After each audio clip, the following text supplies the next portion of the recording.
Welcome everybody. I am Kamna from Hindi Ayam. आज की इस वीडियो में हम पढ़ने जा रहे हैं जो प्रगतिशील काव्यधारा के कवि हैं नागार्जुन जी, उनके द्वारा रचित कविता बादल को घिरते देखा है का हिंदी अर्थ। तो आइए शुरू करते हैं।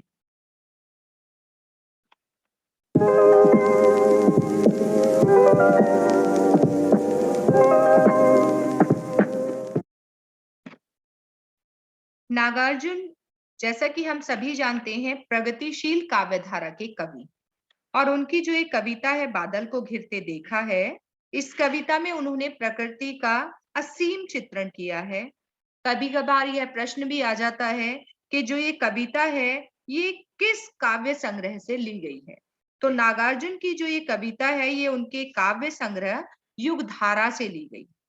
और कई बार नागार्जुन का वास्तविक नाम भी पूछ लिया जाता है, तो उनका वास्तविक नाम वैद्यनाथ मिश्र है। ये जो कविता है, इस कविता में बारिश आने पर सारी प्रकृति में जो परिवर्तन होते हैं उसका कवि ने इस कविता में वर्णन किया है। और इस कविता में हिमालय पर्वत पर जो भी प्राकृतिक चित्रण है उसके सुंदर उदाहरण लिए गए हैं, और कवि ने अलग अलग बिंबों से इस पूरे भाव को व्यक्त किया है। जो हिमालय की पहाड़ियों पर दुर्गम बर्फीली घाटियां हैं, झीलें हैं, झरने हैं, और देवदारू के जो जंगल हैं, उनमें जो दुर्लभ वनस्पतियां हैं, जीव जंतु हैं, गगन को छूने वाले कैलाश पर्वत पर जो किन्नर किन्नरियां हैं, उन सभी के विलासपूर्ण जीवन का चित्रण इन कविताओं में किया गया है। अब इसका अर्थ देख लेते हैं प्रथम और द्वितीय काव्यांश का। अमल धवल गिरी के शिखरों पर बादल को घिरते देखा है। यहाँ पर कवि कहता है अमल, अमल अर्थात स्वच्छ, धवल सफेद, गिरी के शिखरों पर अर्थात गिरी पहाड़ के पर्वतों के शिखरों पर बादल को घिरते देखा है।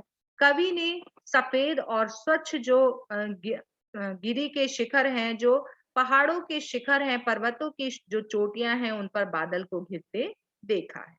छोटे छोटे मोती जैसे, यानी जो बहुत छोटे छोटे मोती के समान लगती हैं, उसके शीतल तुहिन कणों को, तुहिन होती है ओस की बूंदों को, जो ओस की शीतल बूंदे हैं वो छोटे छोटे मोती जैसी लगती हैं। और उन ओस की बूंदों को कवि ने मान सरोवर के उन स्वर्णिम कमलों पर गिरते देखा है। उसने उनको जो मान सरोवर है उसके जो सुनहरे रंग के कमल हैं उनके ऊपर गिरते हुए देखा है। कवि ने बादलों को घिरते देखा है।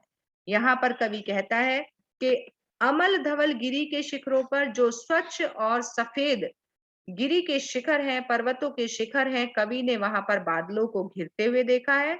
और जो ओस की बूंदे हैं, शीतल ओस की जो बूंदे हैं, उसने उन्हें मान सरोवर के सुनहरे रंग के कमलों पर गिरते देखा है, और वो ऐसी लगती हैं जैसे मोती हो।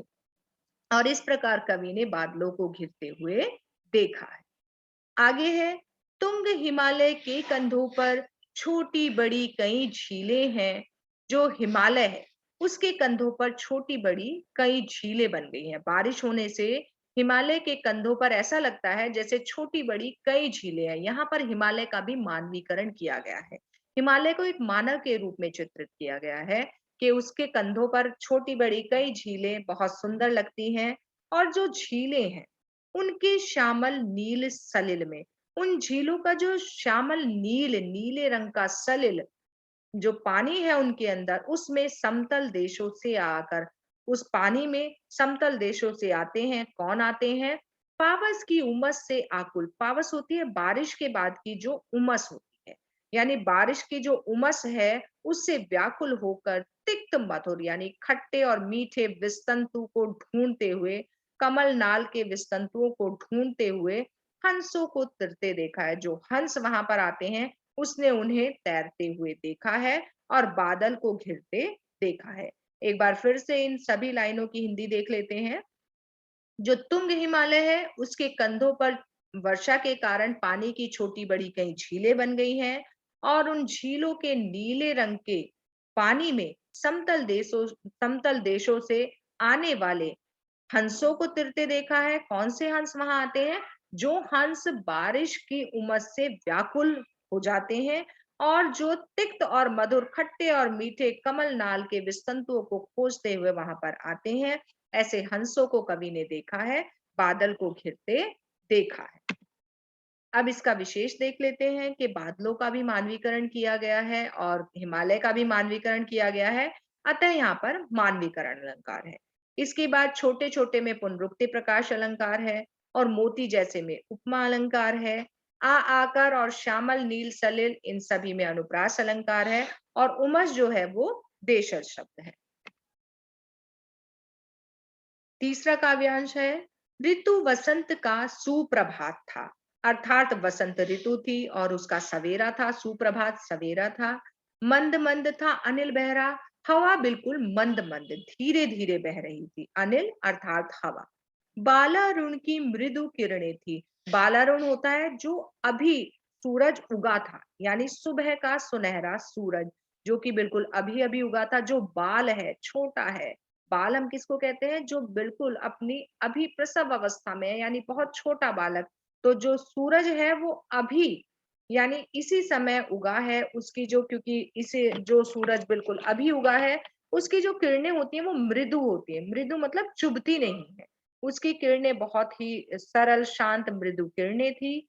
अगल बगल स्वर्णाभ शिखर थे और उसके आसपास सुनहरे शिखर थे, क्योंकि उनके ऊपर बालारुण की जो मृदु किरणें हैं वो पड़ रही थी। उस पर एक दूसरे से विरहित बिछड़ जाते हैं, एक दूसरे से जो बिछड़ जाते हैं, अलग अलग रहकर ही जिन्हें अलग ही रहना पड़ता है, सारी रात बितानी पड़ती है अलग रहकर ही। ऐसे निशा काल से चिर अभिशापित, यानी निशा काल रात्रि से चिर अभिशापित, जिनको बहुत लंबा रात्रि से श्राप मिला हुआ है। किसको श्राप मिला हुआ है? बेबस उस चकवा चकवई का। जो चकवा और चकई होते हैं, ऐसा कहा जाता है कि उन्हें श्राप मिला हुआ है कि वो रात्रि को अलग अलग रहेंगे और सुबह होते ही वो मिल जाएंगे। तो ऐसे अभिशापित उस चकवा चकवई का बंद हुआ क्रंदन, अर्थात उनका रोना बंद हो गया है। इसमें फिर से यहाँ से देख लेते हैं कि वसंत ऋतु का सुप्रभात था, सवेरा हो चुका है और जो हवा है वो धीरे धीरे बह रही है। अरुण की अर्थात सूर्य की जो बाल किरणें हैं वो बहुत ही मृदुल लग रही है, वो बहुत ही जिसको कहते हैं कि बिल्कुल भी वो हानि पहुंचाने वाली नहीं लग रही। और वो जो किरणें हैं वो आसपास के स्वर्णाभ शिखरों पर गिर रही हैं, जिससे कि वो भी सोने के समान सुनहले लग रहे हैं। और ऐसे उस हिमालय पर्वत पर जो चकवा चकवई बहुत लंबे समय से चिर अभिशापित हैं, रात्रि से जो चिर अभिशापित हैं, अलग अलग रहकर जिन्हें रात बितानी पड़ रही है, उनका रोना बंद हो गया है। और जब उनका रोना बंद हो जाता है, फिर उनमें उस महान सरोवर के तीरे, यानी उस महान सरोवर के तीर पर शैवालों की हरी दरी पर, शैवाल एक तरह का घास होता है, तो ऐसा लगता है कि उस घास की शैवाल रूपी जो हरी दरी है उस पर उनमें प्रणय कलह छिड़ते देखा है। कवि को ऐसा लगता है कि उनमें अब प्रेम रूपी कलह शुरू हो गई है और इस प्रकार वहां पर कवि ने बादल को घिरते हुए देखा है। अगला काव्यांश है, शत सहस्त्र फुट ऊंचाई पर दुर्गम बर्फानी घाटी में अलख नाभि से उठने वाले। शत सहस्त्र फुट ऊंचाई पर यानी सैकड़ों हजारों फुट ऊंचाई पर जो दुर्गम दुर्गम जहां पहुंचा ना जा सके ऐसी बर्फ वाली घाटी में अलख नाभि से उठने वाले, यानी अपनी ही नाभि से उठने वाले, निज के ही स्वयं के ही उन्मादक परिमल, उन्मादक जो कि मन को मोहित कर दे, मोदक कर दे, प्रसन्न कर दे, ऐसे सुगंध के पीछे धावित हो होकर अर्थात भाग भाग कर दौड़ दौड़ कर तरल तरुण कस्तूरी मृग को, उस कस्तूरी मृग को अपने पर कवि ने चिढ़ते हुए देखा है। क्यों कस्तूरी मृग स्वयं पर क्यों चिढ़ रहा है? क्योंकि जो उसी की नाभि से जो सुगंध उठ रही है वो उसे नहीं जान पाता कि वो उसकी नाभि से ही उठने वाली सुगंध है, बल्कि वो सोचता है कि ये पता नहीं पहाड़ की किस तलहटी से, किस घाटी से ये सुगंध आ रही है, किस फूल से आ रही है। तो इस प्रकार वो पागल होकर उस सुगंध को ढूंढने के लिए घूमता रहता है। तो इस प्रकार उस कस्तूरी मृग को कवि ने अपने पर ही चिढ़ते हुए देखा है कि वो स्वयं से चिढ़ रहा है, वो स्वयं से बिल्कुल झंझोड़ रहा है, स्वयं को स्वयं से चिढ़ गया है ऐसे इस हिमालय पर्वत पर कवि ने बादल को घिरते हुए देखा है।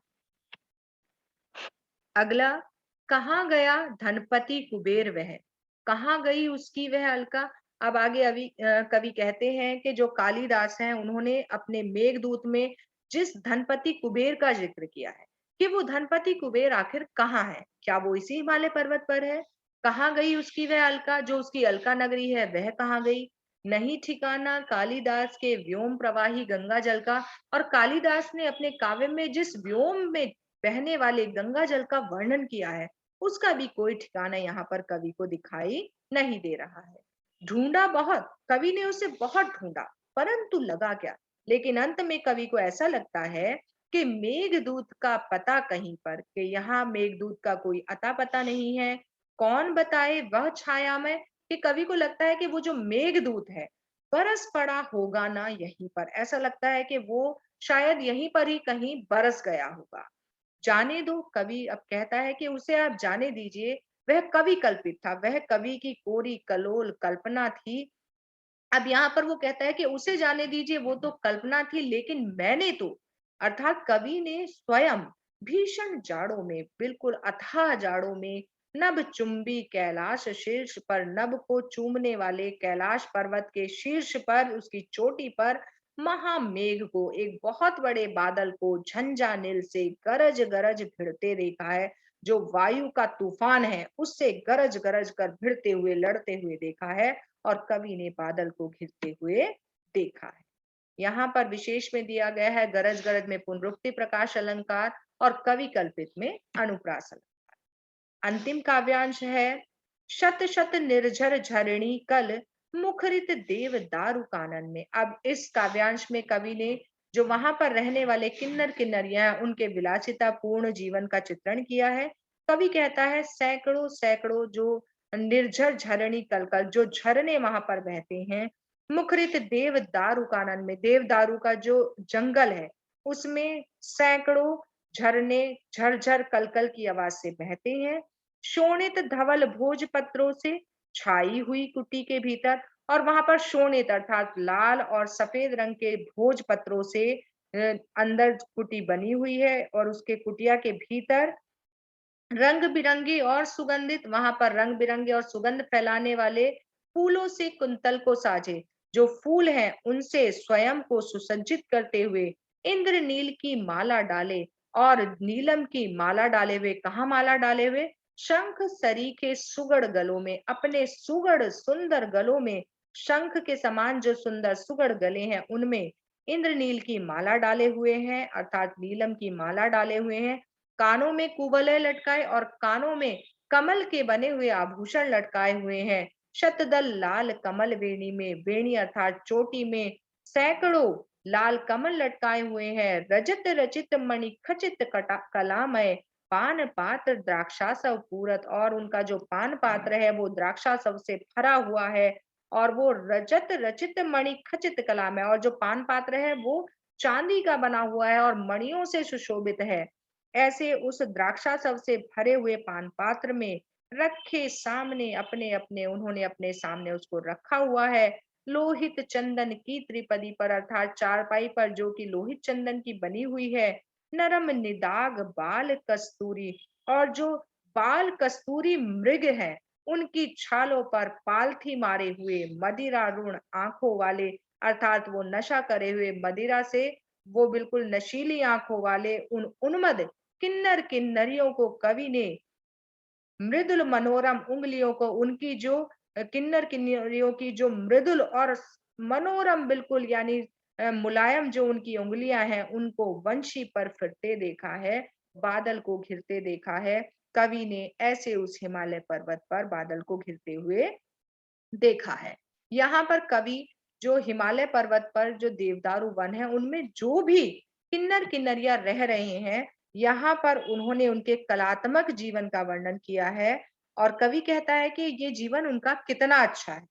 और ऐसे वातावरण में कवि कहते हैं जो हिमालय की श्वेत चोटियों पर घिरते हुए बादल हैं, उन्होंने इस वातावरण को और भी अधिक मादक बना दिया है। तो इस प्रकार इस पूरी कविता का अर्थ मैंने आपको समझा दिया है। अब इसका विशेष देख लेते हैं। शत शत अपने अपने में पुनरुक्ति प्रकाश अलंकार है। निर्झर निर्झरणी नरम निदाग में अनुप्रास, और शंख सुरीखे सुगढ़ गलों में, यानी शंख के समान जो सरीखे सुंदर गले हैं उनमें उपमा अलंकार है।